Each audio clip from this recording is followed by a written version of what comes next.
ভারতের সাহায্যে বাংলাদেশে একটি নতুন নির্বাচনের দাবি জানিয়েছেন নোবেল বিজয়ী অর্থনীতিবিদ অধ্যাপক ডক্টর মোহাম্মদ ইউনূস। নোবেল বিজয়ী মনে করেন বাংলাদেশে গণতান্ত্রিক পরিবেশ নেই। প্রতিবেশী ভারত বাংলাদেশের বন্ধু রাষ্ট্র। এই সংকটময় পরিস্থিতিতে ভারত সহ সার্কভুক্ত দেশগুলোকেও বাংলাদেশের দিকে নজর দিতে হবে। আর এখানেই তীব্র আপত্তি জানিয়েছেন ভারতের বর্ষীয়ান সাংবাদিক বিশ্লেষক মহল।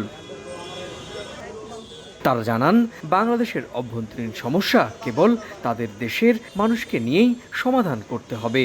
আর এই সমাধানে বিদেশি রাষ্ট্রের ভূমিকা চাওয়া মানেই নিজের দেশকে অসম্মান করা। তারা বলছেন, ভারতের কোনো সুশীল সমাজ, কোনো নাগরিক, এমনকি বিরোধী দলনেতাও বিদেশে গিয়ে নিজ মাতৃভূমির বিষয়ে নেতিবাচক প্রচার করেন না।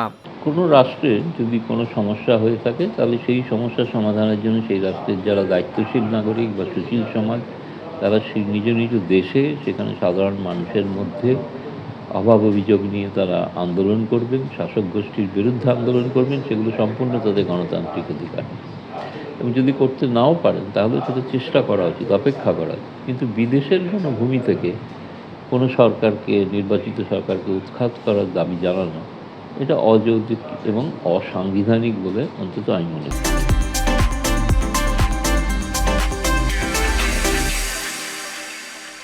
যদি কোনো নাগরিক, দায়িত্বশীল নাগরিক, কোনো বিদেশি রাষ্ট্রের হস্তক্ষেপ চান তার নিজ দেশের সমস্যা সমাধানের জন্য, সেটা কিন্তু এক কথায় সেটা দেশ প্রেমিকের কোনো সিদ্ধান্ত নয়।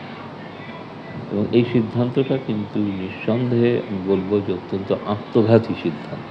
জাতীয় প্রেস ক্লাবের সভাপতির মতের সঙ্গে সহমত পোষণ করেছেন আনন্দবাজার পত্রিকার প্রাক্তন বর্ষীয়ান সাংবাদিক সুখরঞ্জন দাশগুপ্ত। তিনি বলেন, একটি মহল নির্বাচিত সরকারকে উৎখাতের ষড়যন্ত্র করছে এবং তারাই বহির্বিশ্বে নিজেদের দেশকে নিয়ে আজেবাজে বলে বেড়াচ্ছেন। নোবেল বিজয়ীর বয়স হয়েছে বলে তাকে দেশ করার জন্য ইতিবাচক ভূমিকা নেয়ার আহ্বানও জানান সুখরঞ্জন দাশগুপ্ত। ছাত্রদের পরিবর্তে এখানে জামাত, রাজাকার,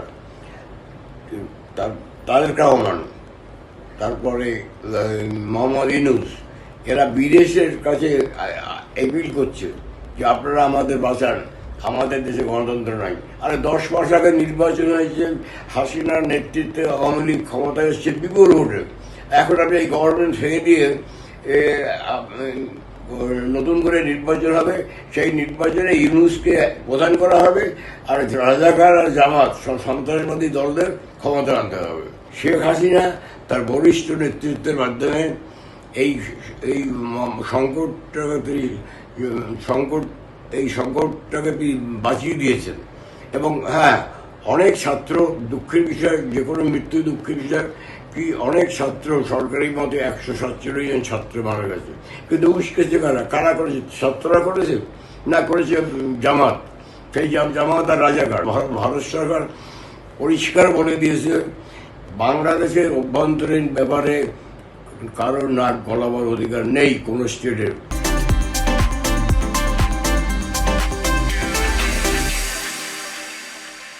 ইউনূস সাহেব নোবেল পুরস্কার পাওয়ার সময় থেকে তার নোবেল পুরস্কারের নানা প্রস্তুতি ছিল।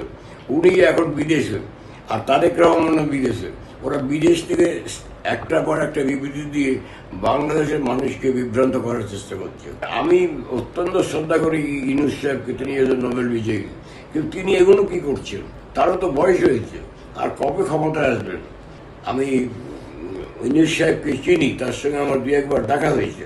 আমার রিকোয়েস্ট যে আপনি দয়া করে এই বয়সে তারেকের কথা মতন আপনি চলবেন না, বাংলাদেশকে ধ্বংস করবেন না।